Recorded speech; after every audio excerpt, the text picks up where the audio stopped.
वसुदेव सुतं देवं कंसचाणूरमर्दनं देवकी परमानंदम कृष्णं वंदे जगद्गुरु। नमस्कार मित्रों, आपका YouTube चैनल में स्वागत। आज हम एक विषय पर हम थोड़ी सी चर्चा करते हैं।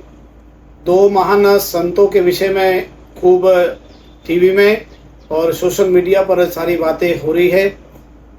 मैंने सोचा थोड़ा सा हम भी इस पर विचार विमर्श करें। यद्यपि महान संत है, दोनों के दोनों अपने सनातन धर्म के प्रकांड विद्वान हैं।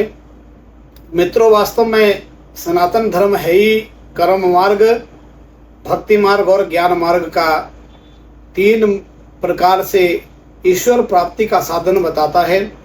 हमारे सनातन में जहाँ ज्ञान परंपरा है, वही भक्ति का भी बड़ा महत्व है और कर्म योगी तो है, ये कर्म योगी का तो बड़ा महत्व हुआ करता है। लेकिन तीनों का इस भक्ति मार्ग में चलने के लिए या सनातन धर्म को बचाने के लिए अपना अपना योगदान हुआ करता है।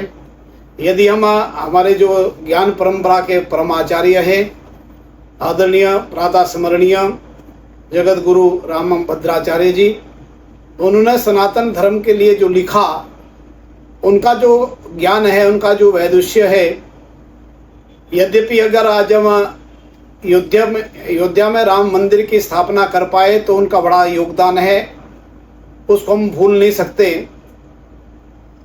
इसलिए उनकी एक एक बात को सनातन धर्म को मानने वाले मानते हैं, क्योंकि वो ज्ञान मार्ग है। जिस मार्ग पर आदरणीय राम भद्राचार्य जी चलते हैं वो ज्ञान मार्ग है। उस मार्ग को चलाने के लिए जो वो बात करते हैं, वो संस्कृत की बात करते हैं, ज्ञान की बात करते हैं, तो वो हमारे लिए अत्यंत उपयोगी हुआ करती है। अतः सभी सनातनी को संस्कृत पढ़ना परम आवश्यक है, संस्कृत पढ़नी चाहिए, उससे सनातन धर्म की रक्षा होगी।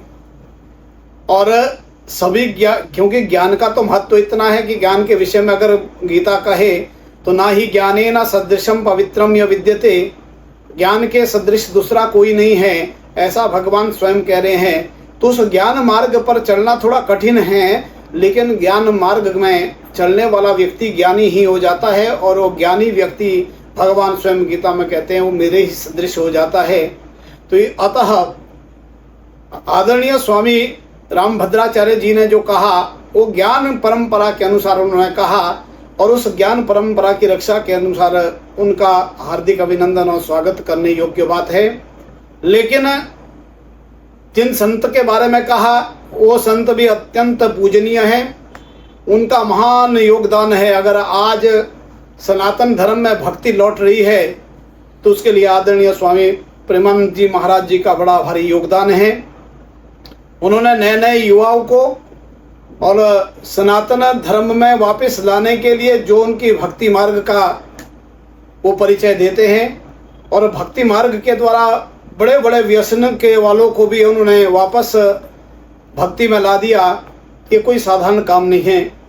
अगर इसको सच मानूं तो ये साधारण काम नहीं है। नारद जी ही पहले भक्ति के सदगुरु हुआ करते थे, तो आज प्रेमानंद जी भी वही कर रहे हैं जो नारद जी पहले सतयुग इत्यादि युगों में मानव को भक्ति मार्ग के लिए प्रेरित करते थे। ठीक आज प्रेमानंद जी भी वही काम कर रहे हैं। यह भी अत्यंत आदरणीय है, क्योंकि सभी ज्ञानी नहीं हो सकते। यद्यपि प्रयास करना चाहिए कि हम संस्कृत पढ़े, हम ज्ञान मार्ग का भी कुछ अनुसरण करें भक्ति के साथ, क्योंकि बिना ज्ञान से भक्ति अंधी है, भक्ति लंगड़ी है। इसलिए ज्ञान का भी कुछ ना कुछ आश्रय हमें लेना चाहिए। लेकिन यदि सभी ज्ञानी नहीं हो सकते, तो यदि ज्ञानी नहीं हो सकते तो भक्ति मार्ग का आश्रय लेकर के वो भी भगवान को पाने का रास्ता है। तीसरे कर्म मार्ग है। तीसरा कर्म मार्ग में हमारे आदरणीय प्रधानमंत्री मोदी जी सबको प्रेरणा देते हैं कैसे काम में अपने संलग्न रहना चाहिए। पूरे विश्व को आज उन्होंने ये संदेश दिया, कर्म योगी का संदेश दे रहे हैं। कर्म से ही ईश्वर प्राप्ति का साधन हो सकता है। ये भी अपने मार्ग पर चल रहे हैं। तो हमें ऐसे देश के महान प्रधानमंत्री का अनुसरण कर्म मार्ग के लिए, महान संत आदरणीय राम भद्राचार्य महाराज जी का ज्ञान मार्ग के लिए और स्वामी प्रेमानंद जी महाराज जी का जो है हमें अनुसरण भक्ति मार्ग के लिए करना चाहिए। मैं इन्हीं शब्दों के साथ अधिक ना कहते हुए मैं सनातन धर्मानुलंबियों को कहना चाहता हूं कि आप इस सोशल मीडिया के इस ज़माने में कोई छोटा बड़ा नहीं है। ज्ञान अपने आप में बहुत समृद्ध है, भक्ति भी अपने आप में उसी तरह समृद्ध है। इसलिए इन दोनों महान संतों के चरणों में प्रणाम करते हुए मैं यहीं विराम देता हूं और मैं जल्दी से जल्दी चाहता हूं कि सनातन एक हो और सनातन धर्म को पालन करने के लिए ऐसे महान संतों हमारे बीच उपदेश देते रहे। इन्हीं शब्दों के साथ मैं अपनी वाणी को विराम देता हूं। फिर अगले वीडियो में फिर मिलेंगे। नमस्कार, धन्यवाद।